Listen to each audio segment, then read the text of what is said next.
Welcome to the class of Indian Contract Act 1872. The topic for today's discussion is cross offers. हम सब अभी offers और proposal के बारे में discuss कर ही रहे हैं and the next topic related to this one is cross offers. In coming sessions मैं आपको बताने वाली हूँ कि कितनी तरीके के offers होते हैं और हर offer का मतलब क्या होगा, क्या उस offer को contract में हम binding वे में लेंगे या उसमें फर्दर कोई और ड्यूटीज परफॉर्म करनी है या उसकी कोई और कंडीशंस या रिक्वायरमेंट्स भी हैं. So let's start with the very first kind that is cross offers. Cross offers क्या होता है my dear students? A contract can arise only if party having the knowledge of an offer from the other party and has accepted the same. तभी एक contract बनता है. I already told you कि suppose एक ए party है और B party है. जब ए अपनी कोई भी विल विश प्रपोजल या ऑफर बी को बताएगी और बी को जब उसके ऑफर की कंप्लीट नॉलेज होगी वो उसी टर्म्स में उसको रिस्पॉन्ड करे कि yes I accept your offer, तो उन दोनों के बीच में क्या हो जाता है, एक प्रपोजल ऑफर हो गया और दूसरा एक्सेप्टेंस हो गया and the contract arises. Contract ऐसे ही बनता है. सो एक्सेप्ट होने के बाद कॉन्ट्रैक्ट का रूप ले लेता है. This is the way how contract is made. You can also understand it through an example. Example में क्या है, A party through letter offers to B to sell his radio. B को ऑफर करती है कि मैं तुम्हें अपना एक रेडियो देता हूँ फॉर ₹500, राइट. 500 का. ये ऑलरेडी हम एक एग्जाम्पल लेके चल रहे हैं और मैं चेंज इसलिए नहीं कर रही बच्चे बिकॉज आपको उस सेम एग्जाम्पल से सारा कॉन्ट्रैक्ट एक्ट समझ में आ जाएगा, right. So B receives the letter and same way he accepts the offer. वो एक ही बात मान लेता है और कहता है कि ठीक है मैं तुम्हारा रेडियो लेने के लिए तैयार हूँ और तुम्हें 500 भी देने के लिए रेडी हूँ. तो दिस इज व्हाट कि B ने A की सारी कंडीशंस को एक्सेप्ट कर लिया, उसके ऑफर को एक्सेप्ट कर लिया, कॉन्ट्रैक्ट बन गया. A valid contract results here. This is the simple way of contract making. However if A makes the offer through a letter on 1st January, ठीक है. अब आप कहोगे कि मैम क्रॉस ऑफर क्या होता है. अब यहाँ से समझिए कि क्रॉस ऑफर क्या होता है. ए ने सपोज कीजिए कि रेडियो जो अपना बेचना था उसका प्रपोजल 1st जनवरी को बाय लेटर बी को डाला and B also makes the same offer. B को अभी पता भी नहीं है कि ए अपना रेडियो बेचना चाह रहा है. दैट इज बिल्कुल डिफरेंट कंसेप्ट. बी के मन में आ रहा है कि यार मैंने एक बार ए का रेडियो देखा था और मुझे उसका रेडियो पसंद है, मुझे उसका रेडियो खरीदना है. तो वो भी अपनी तरफ से एक लेटर में लिख के दे देता है that I want to buy your radio, I want to purchase your radio. So A makes the offer through a letter on 1st January and B also makes the same offer on the same date. So there will ensure no binding contract. कोई contract बनता ही नहीं. Y? Because ना ए को पता है कि B उसका radio खरीदना चाह रहा है और ना बी को पता है कि ए अपना रेडियो मुझे ही बेचना चाह रहा है. They both have different concept in their mind. A just want to take the acceptance of B and B also want to take the acceptance of A, but they are having no knowledge of each other's wish और proposal, right. As neither had the dash of offer from other party.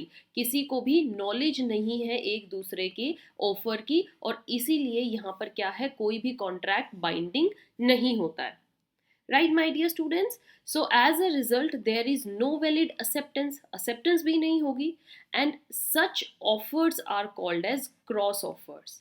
इन्हीं offers को हम क्या बोलते हैं, cross offers, where one party is also offering something and similarly the other party is also offering the same thing, but no one is having a knowledge of each other's offers. Okay, A भी अपनी तरफ से offer डाल रहा है और B भी offer डाल रहा है, बट ना B को पता है A ने ऑफर दिया है, ना B को पता है A को पता है कि B भी ऑफर वही सेम थिंग कर रहा है. That is the thing of cross offers. And cross offers कभी भी एक्सेप्टेंस नहीं होते. एक्सेप्टेंस वही होगी जब A ने ऑफर दिया और B ने उसे एक्सेप्ट कर लिया. यहाँ तो ये हो गया, अभी ए ने दिया, पहले बी उसको एक्सेप्ट करेगा, फिर बी ने दिया, ए उसे एक्सेप्ट करेगा. So that is cross. Easy. Now let's understand through a case study. In Tin versus Hoffman, name her case का ध्यान में रखना है बच्चे. Which case we are talking about and which case talks the particular concept. Okay, किस case में क्या concept दिया गया है, किस टॉपिक से रिलेटेड होगा केस, ये सब ध्यान में रखना है. और कॉन्ट्रैक्ट एक्ट के केस बहुत बहुत इंपॉर्टेंट है. टिन वर्सेस हॉफमैन में क्या होता है, आपको पूरा केस समझ में आएगा. केस स्टडी से ही कंसेप्ट ज़्यादा क्लियर होते हैं.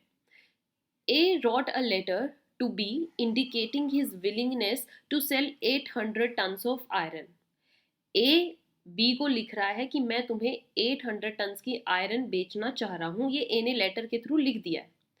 उसी दिन सेम डे B भी लेटर में लिख रहा है offering to buy 800 tons of iron. B भी लिख रहा है कि मुझे तुम्हारा 800 टन आयरन खरीदना है. बट A ने लेटर लिखा है, B को उसकी कोई नॉलेज नहीं, और B ने जो लेटर लिखा भी A को भी उसकी कोई नॉलेज नहीं है. Two letters crossed each other in post. Post के थ्रू डाले गए. A को लेटर B का मिल गया, B को A का. Later on B sued for specific performance of contract. B ने कहा कि मुझे अपनी कॉन्ट्रैक्ट का परफॉर्मेंस चाहिए क्योंकि तुम मुझे सेम थिंग थ्रू लेटर लिख चुके हो जो मैं मांग रहा था, और सेम वे मैंने भी वही चीज़ लेटर में लिख के दी थी. राइट. अब बताइए इस केस में क्या होगा. देखिए अब यहाँ पर A को भी नॉलेज आ गई B ने क्या लिखा था पोस्ट्स में, और B को भी नॉलेज है A ने उसको बेचे थे 800 टन्स बट ऑफर दिया था, विलिंगनेस दी थी. राइट. तो इस केस का क्या कंक्लूजन निकला my dear students. It was held that two offers were only the cross offers. ये क्रॉस ऑफर्स थे. A का लेटर मिलने के बाद B ने लेटर नहीं डाला था कि A का लेटर पढ़ लिया, हाँ मैं तुम्हारी चीज को एक्सेप्ट करता हूँ, और तब B ने एक्सेप्टेंस लेटर दिया. No, B was also offering to buy and A was also offering to sell. So both were the cross offers जिसमें दोनों अपनी ऑफर्स दे रहे थे. That's why there is no valid contract. Valid contract तो यहाँ बनता ही नहीं है. तो जजमेंट क्या पास हुई कि जो ये स्पेसिफिक परफॉर्मेंस की बी डिमांड कर रहा है, कोई भी कॉन्ट्रैक्ट जब है ही नहीं तो परफॉर्मेंस कहाँ से हो जाएगी. B can not sue A for the specific performance. Right. So further talking about cross offers, कुछ इसके पॉइंट्स जानिए. To be a cross offer, it is not necessary that the two offers should have been dash on the same date. ज़रूरी नहीं है कि same day को ही post हो. इट्स नॉट नीड कि posted on the same day. Just the thing is necessary कि दूसरे पर्सन को उसकी नॉलेज नहीं होनी चाहिए. One should have been posted before the communication of first offer was completed. Right. एक ने दूसरे के ऑफर से पहले पोस्ट कर दिया और फिर कुछ दिन बाद दूसरा डाल रहा हो, बट अभी नॉलेज किसी को नहीं है एक दूसरे के ऑफर की. That is the only requirement. And one thing also, अब ऐसा नहीं है कि ए ने सपोज कीजिए 800 टन्स अपने सेल करने के लिए डाले थे और बी ने लेटर डाला था to purchase the same thing. Okay, purchase करने के लिए डाला था 800 टन्स. बट दोनों के पोस्ट हुए, ए का लेटर बी को गया, बी का लेटर ए को. ये नहीं हुआ कि इन दोनों के कैंसिल हो गए, भाई दोनों का ऑफर था. नहीं, यहाँ ये हो सकता है कि बी ने ये लेटर डाल दिया, इट्स ओके, लेकिन बी सेकेंड लेटर डाल सकता है कि yes I received your letter of your willingness of your offer and I accept the same offer I want to buy. So what it says that cross offers do not cancel each other. ये एक दूसरे को cancel नहीं करते हैं, but yes कि अगर suppose कीजिए ए ने, अगर बी ने लेटर डाल दिया है ऑलरेडी अपने ऑफर का, लेकिन कुछ टाइम बाद उसको ए का लेटर असल वाला मिलता है कि ए एक्चुअली में सेल करना चाह रहा है, तो वो दोबारा से लेटर डालेगा of giving the communication that yes I am accepting your offer. Right students, there is no such big formalities. It's just that cross offers do not cancel each other. The other party just need to post another letter or just have to tell the other party about their actual acceptance of their own proposal. So these are cross offers. Cross offers पर question आया है. You should clearly know about what are cross offers and what exactly they have their status in Indian Contract Act. I hope you enjoyed this session. Stay tuned for the next one. Thank you.